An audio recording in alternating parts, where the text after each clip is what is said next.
Au nom du Père et du Fils et du Saint-Esprit. Amen. Bien-aimés dans le Christ, nous sommes aujourd'hui samedi 4 juillet. Et la parole de Dieu que notre Mère Église nous propose est extrait de l'évangile de Matthieu, chapitre 9, versets 14 à 17. En ce temps-là, les disciples de Jean le Baptiste s'approchèrent de Jésus en disant « Pourquoi, alors que nous et les pharisiens nous gênons, tes disciples ne gênent-ils pas ?» Jésus leur répondit « Les invités de la noce pourraient-ils donc être en deuil pendant le temps où l'époux est avec eux? Mais des jours viendront où l'époux les sera enlevé, alors ils gêneront. Et personne ne pose une pièce d'étoffe neuve sur un vieux vêtement, car le morceau ajouté tire sur le vêtement et la déchirure s'agrandit. On ne met pas un vin nouveau dans de vieilles outres. Autrement, les outres éclatent et le vin se répand. Et les outres sont perdues.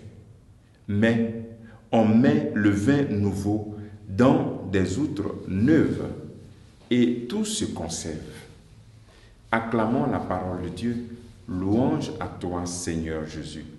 Bien-aimés dans le Christ, la parole de Dieu en ce jour nous présente cette question existentielle des disciples de Jean le Baptiste à Jésus-Christ. Pourquoi tes disciples ne jeûnent pas, mais nous et les pharisiens on jeûne?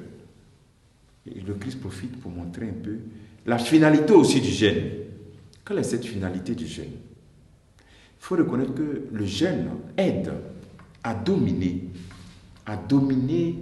les pulsions que nous avons dans notre corps, à maîtriser notre corps, puisque le jeûne s'attaque à notre corps, mais en même temps, il nous aide à élever notre âme vers Dieu et à atteindre une liberté de cœur pour que Dieu puisse installer dans notre vie.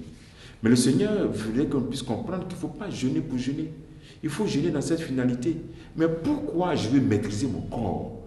Pourquoi je veux que mon cœur soit libre? Tout simplement pour que Dieu s'installe dans ma vie. Bref, le jeûne a donc finalité, la dernière finalité, c'est de permettre à ce que tu puisses retrouver l'époux qui te quitte ou bien que tu chasses de ta vie, peut-être par le péché, ou bien par ta tendance à réaliser des perversités. Donc le jeûne, c'est retrouver l'époux. L'époux, nous savons dans l'église, c'est Jésus. Donc quand l'époux nous est enlevé, nous jeûnons pour le retrouver. Nous jeûnons pour réaliser la première finalité de notre relation avec le Christ, c'est-à-dire repentance et puis pardon pour retrouver notre identité. Mais encore, deuxième leçon que le Seigneur nous donne aussi à travers cela, il nous invite à ce que nous puissions non seulement jeûner pour retrouver l'époux, mais aussi que dans notre élan de conversion, lorsqu'on a retrouvé l'époux, on est dans la nouveauté du royaume des cieux. Restons dans la nouveauté. Il donne l'exemple d'un pain nouveau. Tu vas faire un pain nouveau, après on fait les assas.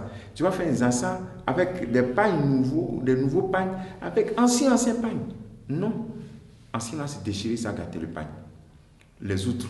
Bon là, on ne comprend pas bien, ce n'est pas dans notre culture, à faire du vin, les outres, tout ça. Mais on pain, on comprend. Mais c'est pour dire que quand tu rentres dans la conversion, tu ne veux pas te mélanger avec les mêmes personnes. Tu ne veux pas avoir les mêmes habitudes. Tu ne veux pas donner aussi les mêmes facilités. À vin nouveau, autre neuve.